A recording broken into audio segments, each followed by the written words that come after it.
Hey everyone, in today's video I will be showing you guys a way to simply change your language in the Castle Movie app. So with that being said, let's get straight into it. So the first step is to simply launch the Castle streaming app on your mobile phone on and log in it to your account to open your profile and settings. Simply navigate to profile or settings, then locate your profile and you will see the settings icon above, usually indicated with the gear or cog wheel.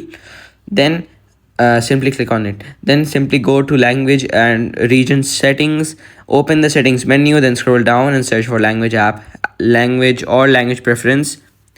And please remember that it could be either file under general settings or app preferences. Then select your preferred language. So meaning select a language that you want to see the movies in, and please choose it from the list of available languages. And yeah, then confirm the language.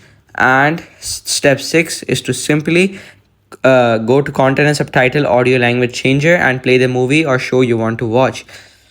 And step 7 is to start the Castle streaming app in your desired language by simply moving out of the app and then just simply relaunching it. So yeah, these are the steps that you will need to do. There are 7 steps in total. So please do them in the order I have told you. So thank you for watching this video till the end. Don't forget to subscribe the channel and like the video.